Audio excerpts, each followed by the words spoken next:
우리가 잘 알다시피 야곱은요, 로마서에서 보니까 뭐라고 하냐면 그는 태중에서부터 하나님이 사랑하신 자다라고 이야기했어요. 그래서 야곱은 사랑하고 에서는 미워하였더라라고 했어요. 근데 성경 말씀을 보면 에서가 곡식을 사러 왔다는 얘기는 없어요. 우리가 이전에 우리가 함께 보았던 말씀 중에 그 족보에 대한 말씀들을 보면 에서의 족보에는 다 뭐예요? 각 나라의 왕이에요. 족장이에요. 오늘날로 이야기하면 최고의 자리에서 살아갔던 자들이 바로 에서의 후손들이었어요. 근데 야곱의 후손과 야곱의 모습을 보면 분명히 하나님의 사랑을 받았다고 하면 우리가 생각할 때는 도리어 에서의 족보가 야곱의 족보로 바뀌어져야지 이게 사랑받는 자의 모습인데 야곱은요, 그의 삶을 통해서 보면 늘 고통 속에 고난 속에 있어요. 우리가 잘 알다시피 야곱이 이제 하나님의 이끄심을 통하여서 애굽으로 들어가서 애굽 왕을 바로를 만나는데 그가 자신을 소개하면서 뭐라고 이야기합니까? 내 인생은 나그네 길이요 참 내 인생이 험난한 삶을 살아갔다고 고백하죠. 아니 하나님의 사랑을 받았다면 고난이 아니라 평강이 있어야 되고 그리고 형통케 되어지는 내가 원하는 것 내가 바라는 것이 다 그냥 다 이루어져야 되는 것이 하나님의 사랑을 받았다고 우리가 생각할 텐데 전혀 그렇지가 않다는 거예요. 요셉을 봐도 그랬어요. 요셉을 통해서 하나님께서는 형통이라고 하는 단어를 우리에게 가르쳐 주셨어요. 하나님이 함께 하심으로 요셉이 형통하였더라. 그런데 그 형통이 우리가 생각하는 형통과는 전혀 다른 길로 가고 있었다는 거죠. 종의 모습으로.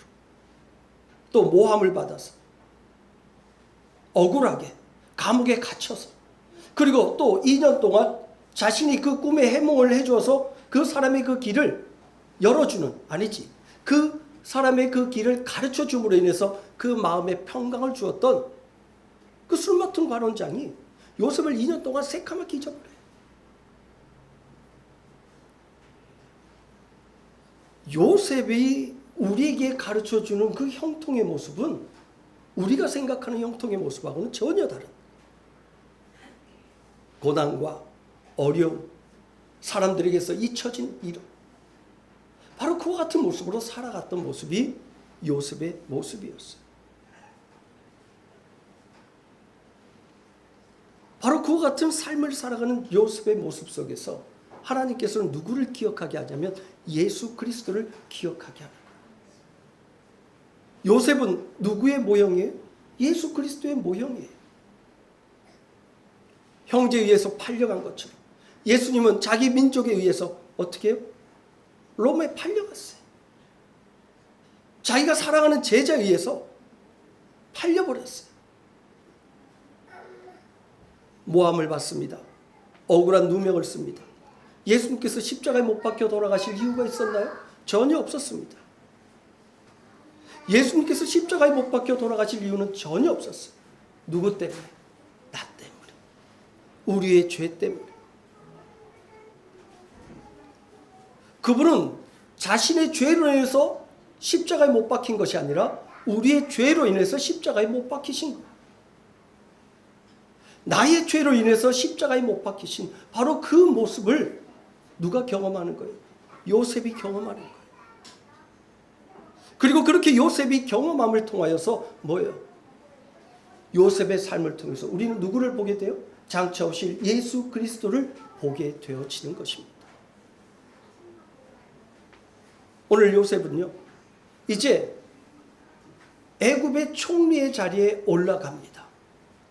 그런데 우리는 그 모습을 보면서 뭐라고 생각해요? 야, 드디어 고난과 어려움을 잘 이겨내면 최고의 자리에 올라갈 수 있다. 그러니까 꿈을 잃지 말고 끝까지 그 꿈을 향해서 고난과 어려움이 있더라도 이겨내면 하나님이 너가 원하는 그 최고의 자리에 이끌어 주실 것이라고 생각합니다. 우리 요셉이 총리가 된 것이 자신이 원해서 된 거예요? 자기가 바란 거예요? 아니에요. 자기 꿈이 아니었어요. 그거. 하나님께서 그를 이끌어 가신 거예요. 그리고 그를 그렇게 이끌어 가신 이유가 있어요.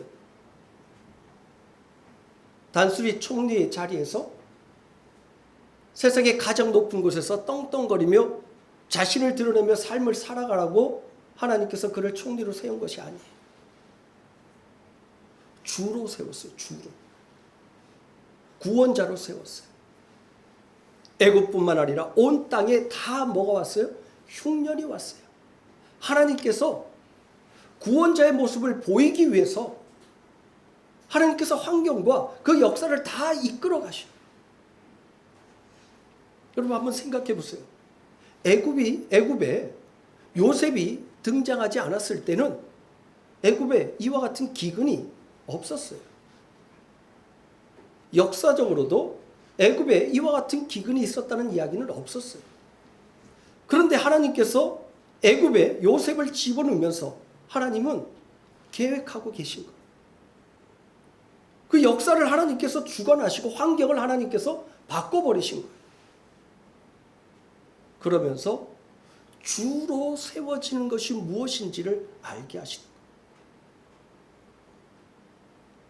거예요. 요셉을 이 흉년을 통해서 애굽의 핵심적인 인물로 올립니다. 흉년이 없었으면 요셉이 누군지도 몰랐을 거예요. 흉년이 없었으면 각 국에서 각 나라에서 요셉이라고 하는 인물이 도대체 누구인지 관심도 없었을 거예요. 그런데 이 흉년이 옴으로 인하여서 요셉이라고 하는 그 이름이 등장하게 되어집니다. 그리고 그 요셉의 이름을 통하여서 구원자가 무엇을 나타내고 있는지를 보여주고 있어요. 7년 동안의 그 기근이 아주 심하였다고 오늘 말씀하고 있어요. 그 기근이 심함으로 인하여서 모든 각 나라의 사람들이 다 누구에게로 와요? 요셉에게로 와요. 왜요? 요셉에게만 곡식이 있어요. 요셉에게만 양식이 있어요. 요셉에게 오지 않으면 다 죽는 거예요. 이게 누구를 의미해요? 예수 그리스도를 의미해요.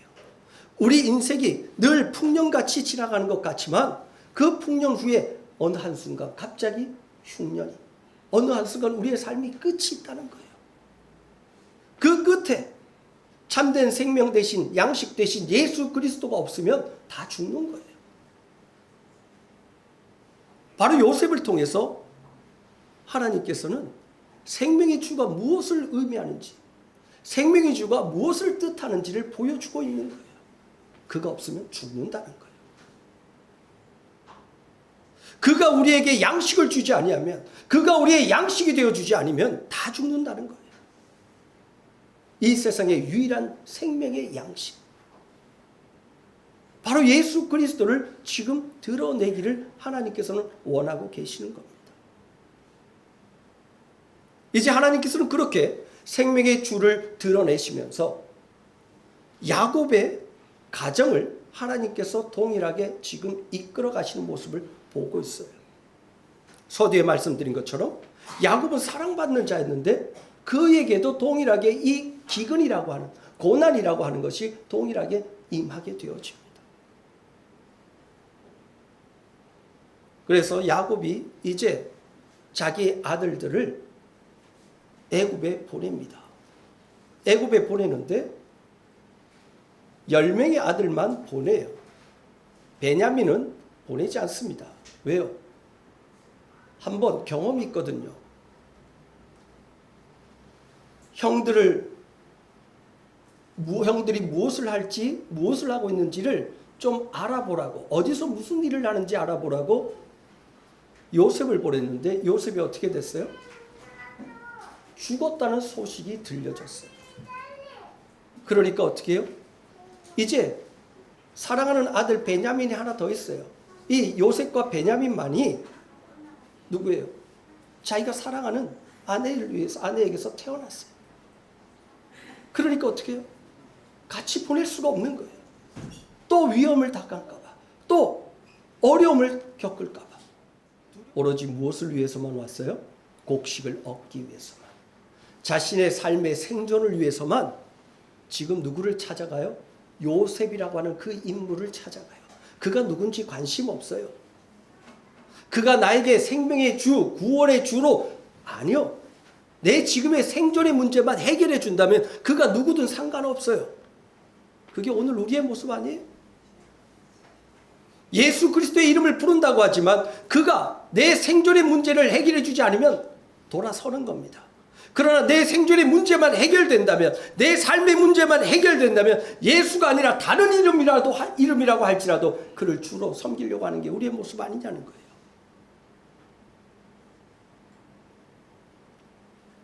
오늘 주님께서는 생명의 주가 무엇인지, 누구인지를 명확하게 보여주고 계세요. 그가 아니면 죽는 것인데, 지금 애굽으로 들어온 모든 사람들, 거기에 또 야곱의 그 아들들도 별반 다를 게 없다는 거예요. 야곱은 누구예요? 이스라엘이에요. 이스라엘은 하나님의 백성들이에요. 하나님의 백성들도 동일하게 이 생존의 문제 속에서 별반 다를 것 없이 부르짖고 있었다는 것을 보여주고 있는 거예요.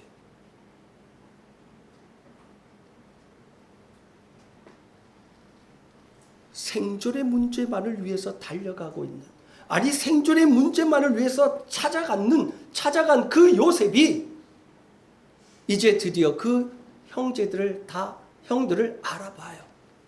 그런데 그 형들은 요셉을 알지 못하였다고 말하고 있어요.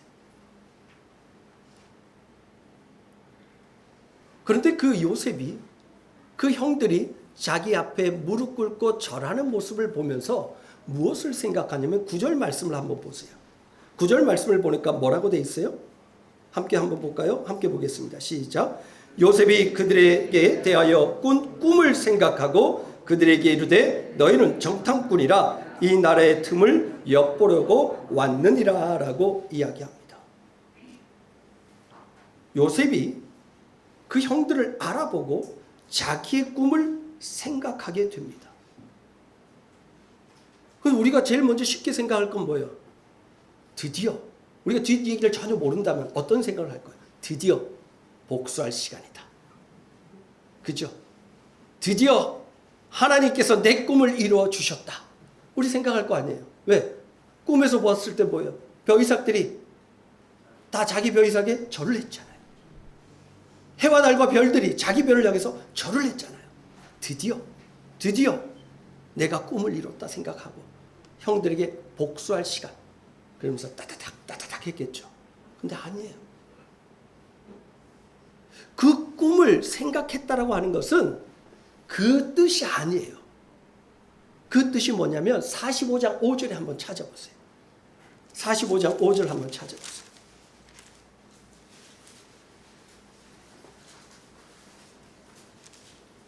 우리 함께 읽어보도록 하겠습니다. 45장 5절입니다. 함께 읽습니다. 시작. 당신들이 나를 이곳에 팔았다고 해서 근심하지 마소서, 한탄하지 마소서. 하나님이 생명을 구원하시려고 나를 당신들보다 먼저 보내셨나이다. 아멘. 뭐예요? 복수할 생각하지 않고 뭘 생각했어요? 하나님께서 나를 먼저 이 애굽 땅에 보낸 것은 이 형들을 또 이 모든 사람들을 생명을 구원하기 위해서, 이들의 생명을 구원하기 위해서 하나님께서 나를 이 애굽 땅으로 와서 수없이 많은 고난과 한란을 겪게 하셨지만 결국은 뭐예요? 주로 나를 세우셨구나. 이들을 구원할 자로 나를 세우셨구나. 그걸 알게 하는 거예요. 복수할 생각이 아니었어요. 그리고 그 꿈, 나에게 절했다, 이거 이루었다, 그 꿈 이루었다고 생각한 게 아니었어요. 형들이 찾아온 거예요. 무엇 때문에? 기근 때문에. 곡식이 아니면, 양식이 아니면 죽을 수밖에 없는 존재로 나온 거예요. 그 나오는 모습을 보면서 뭘 생각한 거예요? 하나님께서 이 때를 위해서 나를 생명의 구원자로 이곳에 세우셨구나. 좀 더 축약한다면 뭐예요?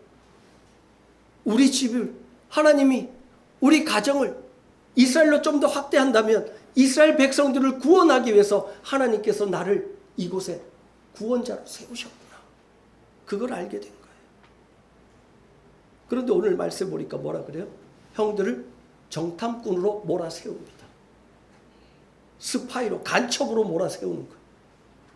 그리고는 옥에 가둬버립니다. 이제 그 형들도 요셉이 겪었던 잠시 잠깐의 이 3일 동안의 감옥의 갇힘으로 인해서 깨닫게 되어져요. 길지도 않죠. 짧은 시간. 이 3일 동안에 뭘 겪게 되냐면 자신의 억울함을 알게 되어져요. 자신들이 간첩이 아니에요. 그럼에도 불구하고 어떻게 해요? 모함을 받아서 감옥에 갇히게 되어지는 거예요. 이게 누구의 경험이에요? 요셉이 똑같았죠. 보디발 장군의 집에서 그 아내가 유혹해서 그 유혹을 뿌리치고 도망 나왔는데 도리어 이 아내가 요셉을 모함함으로 인해서 감옥에 갇혀버려요. 그것도 하루 이틀이 아니죠. 오랜 시간이. 바로 이것을 짧은 시간이나마 경험하게 되어지는 거예요. 그러면서 뭘 깨닫게 되어지냐면 그 다음 오늘 우리가 읽지 않았지만 19절에서부터 쭉 22절까지 말씀들을 쭉 이어서 보면은 뭐라고 하냐면 22절 말씀에 한번 좀 보시죠. 42장 22절입니다.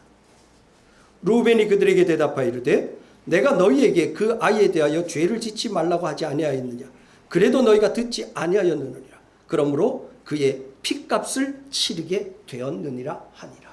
뭘 알게 된 거예요? 야, 지금 우리가 이렇게 감옥에 모함을 받아서 간첩으로 이렇게 감옥 속에 갇혀 있는 것은 뭐예요? 요셉의 핏값이었구나. 누굴 기억하는 거예요? 자신들이 팔아넘긴 요셉을 기억하게 되어지는 거예요. 만약 흉년이 없었다면, 애굽으로 곡식을 사러 오지 않았다면, 요셉과 만나지 않았다면 그들은 절대 요셉에 대해서 생각하지 않았을 거예요. 요셉의 그 핏값으로 인해서 우리가 그 핏값을 받는다고 생각하지도 않았을 거예요. 그런데 이와 같은 고난을 통해서 누구를 기억하게 하는 거예요? 요셉을 기억하게 하는 거예요. 오늘 우리의 삶 속에서 겪게 되어지는 때로는 억울함, 때로는 모함, 때로는 이 고난이 누구를 생각하게 하는 거예요? 예수 그리스도를 생각하게 하는 거예요. 그래. 나는 나의 죄로 인해서 혹은 내가 이렇게 자그마한 걸로 억울한다고 이야기하는데 주님께서는 아무 죄 없으신 그분께서는 나의 죄로 인해서 십자가에 못 박혀서 죽임을 당한 거예요. 누구를 기억하게 하는 거예요? 그리스도를 기억하게 하는 거예요. 오늘 우리가 겪게 되어지는 이 모든 것들은 무엇을 기억하는 거예요? 나의 죄를 깨닫게 하고 또한 예수 그리스도를 기억하게 하는 거예요. 오늘 이 형들은 바로 이 속에서 요셉 앞에서 무릎 꿇고 그가 누구인지도 알지 못하고 생존을 위해서 왔지만 하나님께서는 그의 생존이 문제가 중요한 것이 아니라 그 아들들도 동일하게 하나님의 그 생명의 구원의 그 계획 속에 들어가게 하기 위해서 뭘 하게 하는 거예요? 자신의 죄를 깨닫게 하는 거예요. 자신의 죄를 깨달으며 이 죄로 인해서 내가 이러한 고난을 받게 되어진다고 하는 것을 알게 하는 거예요. 그리고 그 고난 속에서 자신의 죄를 깨닫고 그리고 나중에 어떻게 돼요? 요셉을 통해서 용서하라고 하는 것. 하나님의 용서와 하나님의 긍휼과 자비가 무엇인지를 경험하게 하는 거예요. 우리가 조금 전에 읽었던 45장 5절이 그거예요. 형들이 나를 팔았다고 두려워하거나 근심하지 말라. 이건 하나님의 계획이다. 생명의 구원의 계획이다. 당신뿐만 아니라 당신의 자녀들까지도 내가 다 기를 것이다. 뭐예요? 하나님의 긍휼과 하나님의 사랑, 하나님의 자비를 요셉을 통해서 경험하게 하는 거예요. 오늘 우리도 동일한 거 아니에요? 예수 그리스도의 그 십자가에 우리가 예수님께서 십자가에 돌아가시는 그 이유를 우리가 만들어낸 거예요. 뭐예요? 우리의 죄. 죄의 문제. 죄로 인해서 죽을 수밖에 없는 자를 예수님께서 십자가에서 우리를 구원하셨어요. 그리고 뭐라고 말씀하셔요? 너의 죄로 인해서 내가 십자가에 못 박혔다고 나를 보면서 두려워하거나 염려하지 마라. 내가 너를 어디로? 나의 나라로 이끌어 갈 것이다. 너의 삶을 내가 영원히 책임지고 이끌어갈 것이다. 염려하고 두려워하지 말라고 말씀하시는 거예요. 오늘 주님께서 말씀하시는 이 하나님의 용서와 그 사랑, 하나님의 그 자비하심을 바로 이 말씀을 통해서 우리로 깨닫게 하시는 겁니다. 사랑하는 성도 여러분, 오늘 우리가 겪게 되어지는 이 고난이라고 하는 것은 우리로 하여금 누구를 찾게 하냐면 하나님을 찾게 해요. 그래서 시편에서는 시편 기자가 뭐라고 해요? 내가 고난받기 전에는 내가 하나님이 누군지 알지도 못했어. 그러나 내가 고난을 당하니 내가 하나님을 만나게 되었고 하나님이 누구신지를 알게 되어져. 하나님의 말씀이 무엇을 의미하는지 깨닫게 되어졌다. 고백하지 않아요? 오늘 우리에게 주어진 우리의 삶의 모든 부분들은 결코 헛된 시간들이 아니라는 겁니다. 그 모든 시간들은 나에게서 하나님께서 나를 하나님의 그 생명의 구원 계획 속에 반드시 필요하기 때문에 우리를 그 길을 지나가게 하시는 겁니다. 그리고 그 길 속에서 예수 그리스도를 만나게 하시는 겁니다.